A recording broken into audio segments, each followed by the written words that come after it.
ফটিকছড়ি বাংলাদেশের চট্টগ্রাম বিভাগের একটি উপজেলা। আপনি যদি ভ্রমণ পিপাসু হয়ে থাকেন, এই ফটিকছড়ি উপজেলা আপনাকে হতাশ করবে না। এই উপজেলার দর্শনীয় স্থানগুলো হলো এখানের চা বাগানগুলো। বাংলাদেশের মোট 163টি চা বাগানের মধ্যে 17টি রয়েছে এই ফটিকছড়ি উপজেলায়। আজ আমরা ভ্রমণ করব ফটিকছড়ির আসিয়া চা বাগান। এই চা বাগানটিতে যাওয়ার জন্য প্রথমে আপনাকে চট্টগ্রাম শহরের অক্সিজেন মোড় হতে সিএনজি চালিত অটোরিকশায় যেতে হবে বিবিরহাট।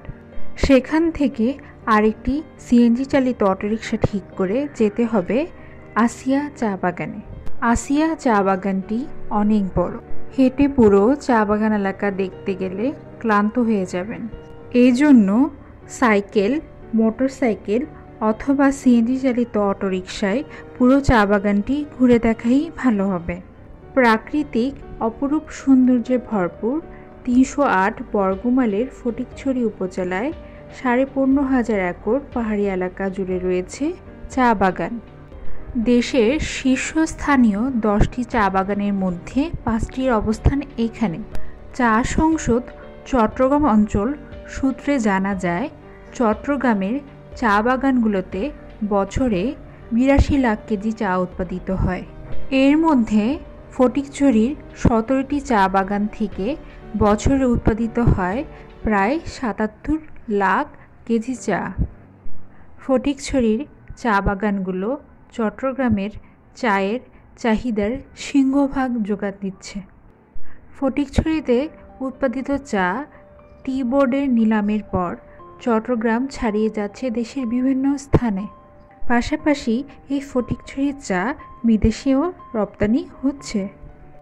প্রাকৃতিক সৌন্দর্যে অপরূপ এই ফটিকছড়ি উপজেলার লালমাটির সবুজ পাহাড়ের আঁকাবাঁকা পথ অতি সহজেই ভ্রমণ পিপাসুদের নজর কাড়ে। ভ্রমণ পিপাসুরা মনে করেন, প্রয়োজনীয় উদ্যোগ নিলে ফটিকছড়ির চা বাগানগুলো পর্যটন এলাকা হিসেবে গড়ে ওঠার বিপুল সম্ভাবনা রয়েছে। প্রকৃতির অপূর্ব লীলাভূমি ও সবুজের সমারোহ ফটিকছড়ির চা বাগানগুলোতে বছরের যে কোনো সময়েই দর্শনের উপযোগী। ফটিকছড়ির প্রত্যেকটি বাগানেই রয়েছে দর্শনীয় লেক, নিজস্ব বাংলো এবং শ্রমিক শেড। এই শ্রমিক শেডেই চা শ্রমিকরা কাজের মাঝে বিশ্রাম নেন। সবকিছু মিলিয়ে সৌন্দর্যের আধার চা বাগানগুলো। পর্যটন স্পট হিসেবে গড়ে ওঠার এক সম্ভাবনাময় স্থান এসব বাগান। এই আসিয়া চা বাগানটি ঘণ্টা 2 ঘুরে দেখলেই পুরো সৌন্দর্য আপনার নখদর্পণে থাকবে।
এই চা বাগান থেকে আমরা এখন যাব রাবার ড্যাম দেখতে। ফেরার রোডেই রয়েছে রাবার ড্যামটি।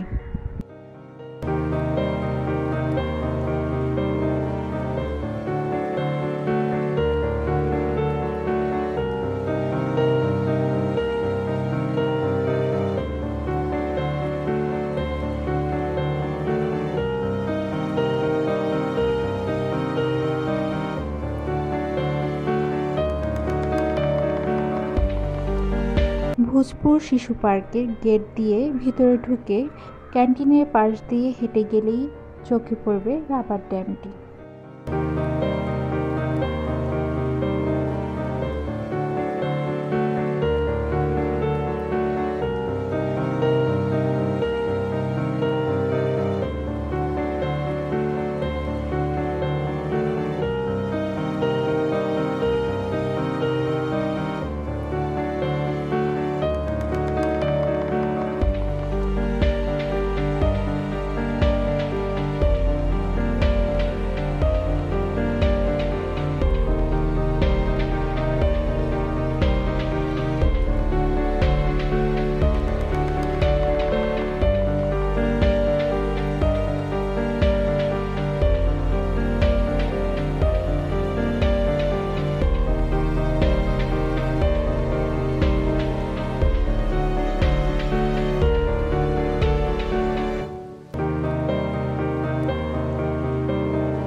এখানে পরিবেশটা খুব সুন্দর।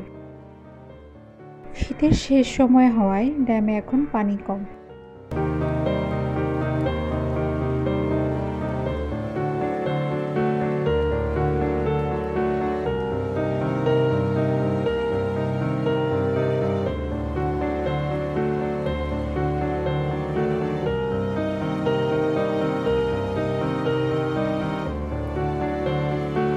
এইখানেই ভ্রমণ শেষ, একটু বিশ্রামের পালা। ক্যান্টিনে তখন দুপুরে খাবার রান্না হচ্ছিল।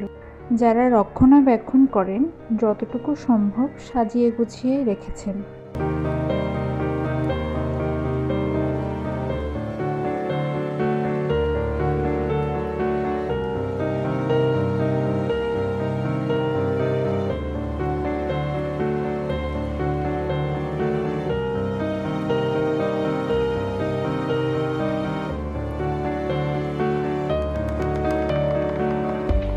আর এখন ফেরার পালা। সর্বোপরি পর্যটকদের প্রতি অনুরোধ, যত্রতত্র যেন আমরা চিপসের প্যাকেট, জুসের বোতল বা কাগজ বা পলিথিন পর্যটন স্থানে না ফেলি। প্রাকৃতিক সৌন্দর্য রক্ষায় যেন আমরা সবাই দায়িত্বশীল হই। ভিডিওটি দেখার জন্য অনেক অনেক ধন্যবাদ। যদি আপনার ভিডিওটি ভালো লেগে থাকে, লাইক, সাবস্ক্রাইব এবং কমেন্ট করতে ভুলবেন না কিন্তু। পরবর্তী সব ভিডিওর নোটিফিকেশন পেতে অবশ্যই বেল আইকন প্রেস করুন।